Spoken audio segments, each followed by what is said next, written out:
Hey there, my name is Jack Johnson. I'm a senior here at Golden West College. I plan to finish my academic career at Long Beach State. The past 4 years, I was at LSU, and I was just doing stuff over there for school. And I just changed majors from English to public relations, and I plan to build a career in that field. Diving right into our presentation, we're talking about how childhood communicative experiences influence our adult selves.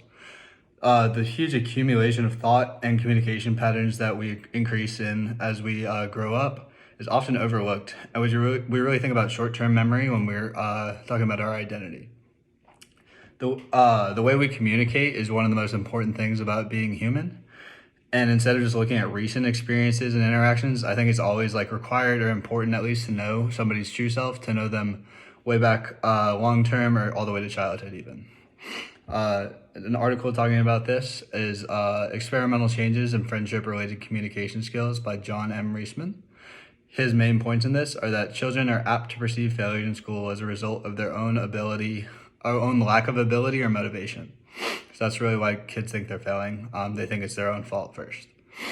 Along with this failure, they see reasonable coping mechanisms, such as going to get help from an authority figure like a parent, an adult, a mentor, really whatever, or trying harder, greater striving. I need to work harder. I need to work smarter. I need to put in more time. I need to, all those types of things. So it's an issue with themselves really, and they go to a mentor for that, or just try to fix it themselves in terms of effort. As far as a movie to apply this to, I'm providing analysis for Perks of the Wallflower. This movie goes really into depth about how childhood trauma and communicative skills affect our adult lives. The main boy in the story, Charlie, was a child who could go to his Aunt Ellen often for moral support, as she was his closest guardian and mentor because his parents weren't around. He went to her and she was his confidant, and for a long time it was really good, but in the end she actually ended up sexually abusing him and really just destroyed all the trust he had for people. So he's had a really hard time in his life trusting people with his emotions, so he remains a wallflower, hence the title. Someone who isn't paid attention to or noticed. In this video clip, Charlie says something very telling as to how he lived his life. He's empathizing with his friend who's going through a hard time, and he says, "We accept the love we think we deserve." So we accept the love we think we deserve. What does that mean? It's very illuminating to better understand the characters and show the trauma and scars left by his aunt. Charlie proceeds to open up the most he have with anyone his age, since he's had that sexual encounter with his aunt, and it just leads to a really realistic portrayal of somebody who's emotionally dealing with some childhood stress all the way in their adulthood. I'm someone who's moved around a lot through my life, and this makes up a big part of who I am. I moved from Georgia to Texas to all the way out to California now. I've just been all over the place. And so a lot of the times when I move, it's very easy to get all lost in a new system, new area, new whatever. But I really try to hold on to those old emotional support people and things that I used to have. My best friend at the time of my last move, when I came here to California, was really great when I first moved here. She actually helped me feel super close to home, reminded me of home, maybe not feel too far apart. But as time went on, I just opened up and self-disclosed more and more emotionally vulnerable. That led to deep trust that went both ways in our friendship.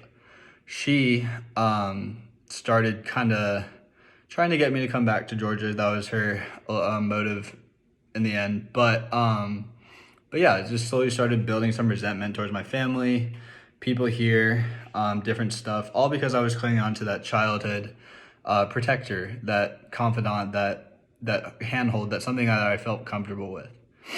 And it really started to impact my adult life. I started to resent, like I said, my family. I just tried to quit basketball.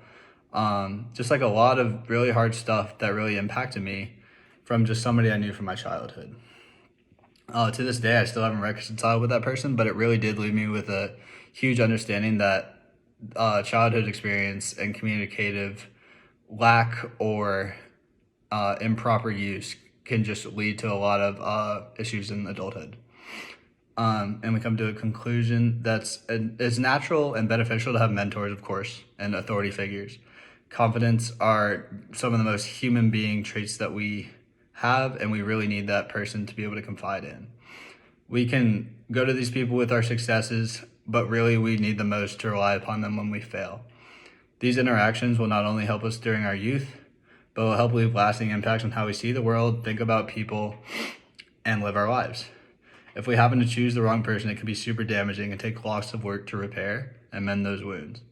So by making sure to confide in people that we trust, we can become stronger people. And if we do happen to trust the wrong people, we can, instead of taking that badly, we can learn the lesson and not repeat that and be hurt the same way again in the future. To improve our interpersonal communication skills now, we can make sure we regulate our self-disclosure to those who we genuinely care about and we know genuinely care about us. We can use those lessons learned in the past against people that we were wrong about or did wrong against us, as well as discover new things about ourselves once we do find the one person we can trust. By allowing these lessons to guide but not control us, we can aim to become the most secure version of ourselves. Thanks.